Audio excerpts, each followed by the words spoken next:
Hi all, അസ്സലാമു അലൈക്കും. Welcome back to Silna's kitchen. ഇന്നത്തെ റെസിപ്പി ബ്രേക്ക്ഫാസ്റ്റ് ആയിട്ടും സ്നാക്സ് ആയിട്ടും കഴിക്കാൻ പറ്റിയ നല്ല ടേസ്റ്റി ആയിട്ടുള്ള ഒരു റെസിപ്പിയാണ്. 4 പേർക്ക് വയർ നിറയാൻ ഇതൊരെണ്ണം ഉണ്ടാക്കിയാൽ മതി.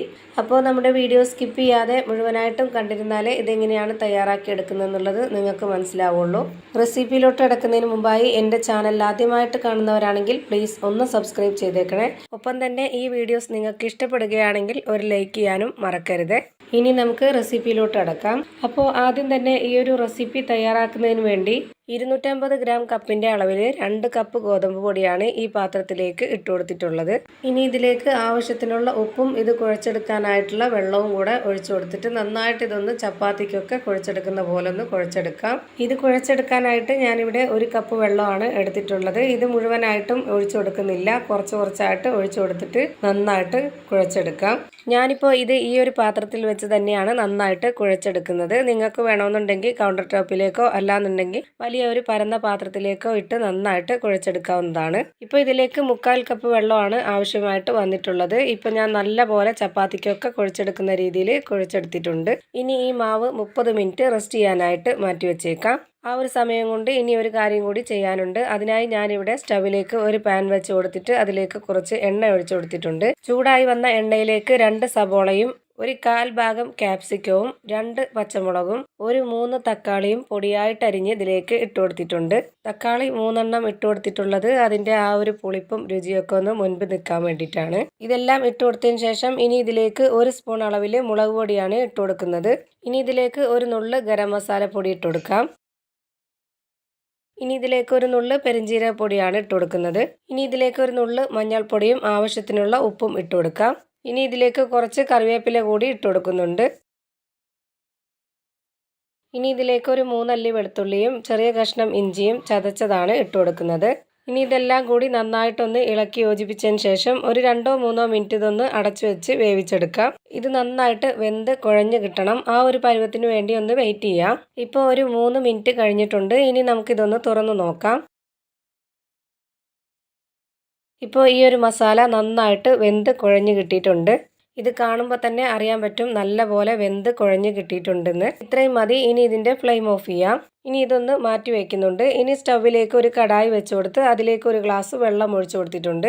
വെള്ളം ഒഴിച്ചു കൊടുത്തതിന് ശേഷം ഫ്ലെയിം ഓണാക്കിക്കൊണ്ട് വെള്ളം നന്നായിട്ട് തിളച്ച് വരുമ്പോൾ ലോ ഫ്ലെയിമിൽ ഇട്ടുകൊണ്ട് വേണം ഇതിലേക്ക് മുട്ട പൊട്ടിച്ചൊഴിച്ചു കൊടുക്കാനായിട്ട്. ഞാനിപ്പോൾ ഇതിലേക്ക് ഒരു 6 കോഴിമുട്ട പൊട്ടിച്ചൊഴിച്ചു കൊടുക്കുന്നുണ്ട്. ഇനി ഇത് വേവാനായിട്ട് എത്ര നേരം വെയിറ്റ് ചെയ്യണോ അത്രയും നേരം ലോ ഫ്ലെയിമിലിട്ട് തന്നെ വെച്ചിരിക്കണം. ഇനി ഇതിലേക്ക് ഉപ്പ് രുചി കിട്ടാനായിട്ട് ഉപ്പിൻ്റെ വെള്ളം ഞാൻ കുറച്ചൊന്ന് ഉറ്റിച്ചു കൊടുക്കുന്നുണ്ട്.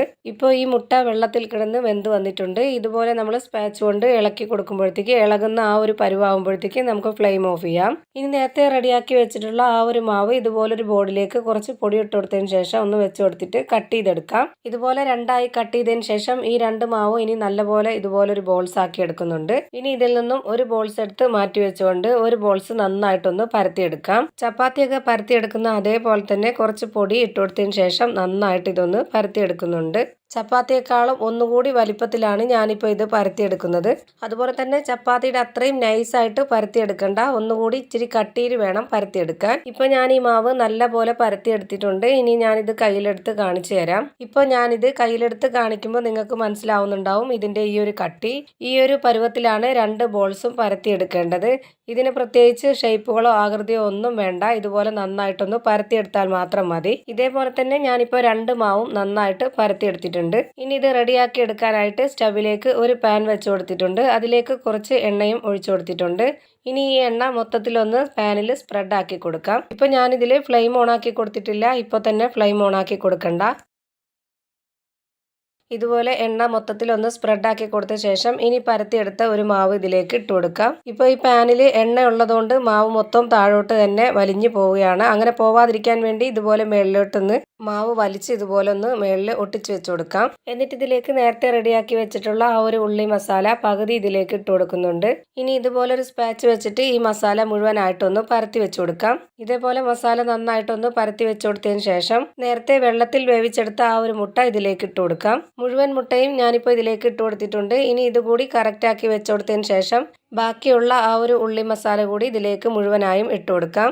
ഇനി ഇത് കൂടി നന്നായിട്ടൊന്ന് പരത്തി റെഡിയാക്കി വെച്ച് കൊടുക്കണം.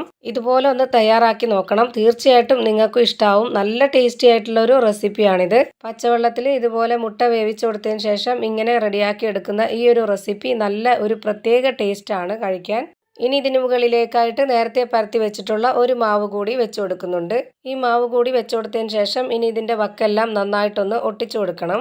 അല്ലാന്നുണ്ടെങ്കിൽ അതിൻ്റെ ഉള്ളിലുള്ള മസാല എല്ലാം പുറത്തു പോവും. ഇതുവരെയും ഞാൻ ഇതിൻ്റെ ഫ്ലെയിം ഓണാക്കി കൊടുത്തിട്ടില്ല. ഇപ്പോൾ തന്നെ ഓണാക്കി കൊടുക്കരുത്. ഇതുപോലെ മാവ് ആദ്യം ഒന്ന് ഒട്ടിച്ചെടുത്തതിന് ശേഷം ഇനി ഇതിനെ ഒന്ന് ചുരുട്ടി ഇതുപോലെ വെച്ച് കൊടുക്കാം. വിരൽ കൊണ്ട് നന്നായിട്ടൊന്ന് പ്രസ് ചെയ്തതിന് ശേഷം വേണം ഇതുപോലെ മടക്കി വെച്ച് കൊടുക്കാൻ. അല്ലാന്നുണ്ടെങ്കിൽ ഇതിൻ്റെ ഉള്ളിലുള്ളതെല്ലാം പുറത്തോട്ട് പോവും. ഇപ്പോൾ ഞാനിതെല്ലാം കറക്റ്റാക്കി ഒട്ടിച്ച് വെച്ച് കൊടുത്തിട്ടുണ്ട്. ഇനി ഇതിന് മുകളിലേക്കായിട്ട് കുറച്ച് എണ്ണ ഒന്ന് ഒഴിച്ചു കൊടുക്കുന്നുണ്ട്.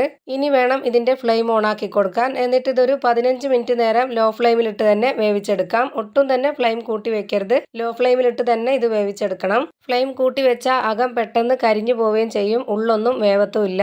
അതുകൊണ്ട് ഇത് എത്ര നേരം വേവിച്ചെടുക്കാൻ എടുക്കുന്നോ അത്രയും സമയം വരെ ലോ ഫ്ലെയിമിലിട്ട് തന്നെ വേവിച്ചെടുക്കണം. ഇപ്പോൾ ഒരു 15 മിനിറ്റിന് ശേഷം ഞാനിതൊന്ന് തുറന്ന് നോക്കുന്നുണ്ട്.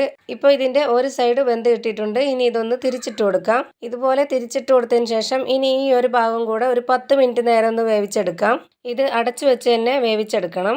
ഒരു 10 മിനിറ്റിന് ശേഷം ഇതൊന്ന് തുറന്ന് നോക്കാം. ഇപ്പോൾ ഇതിൻ്റെ രണ്ട് സൈഡും വെന്ത് കിട്ടിയിട്ടുണ്ട്. ഇനി നമുക്കിതൊരു പാത്രത്തിലേക്ക് മാറ്റാം. ഇതുപോലെ ഒരു പാത്രത്തിലേക്ക് വെച്ച് കൊടുത്തതിന് ശേഷം ഇനി ഇതൊന്ന് കട്ട് ചെയ്തെടുക്കുന്നുണ്ട്.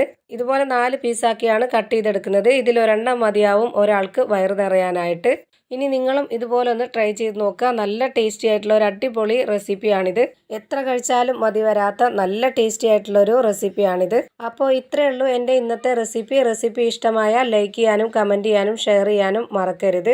അതുപോലെ തന്നെ ഞാനിടുന്ന പുതിയ വീഡിയോസ് നോട്ടിഫിക്കേഷനായിട്ട് കിട്ടുന്നതിന് വേണ്ടി സബ്സ്ക്രൈബ് ചെയ്ത് ബെല്ലൈക്കൺ അമർത്തി അതിൽ ഓൾ എന്ന ഓപ്ഷൻ എനേബിൾ ചെയ്ത് കൊടുക്കാനും മറക്കരുത്. പുതിയൊരു വീഡിയോയുമായി വീണ്ടും വരും. Thank you for watching.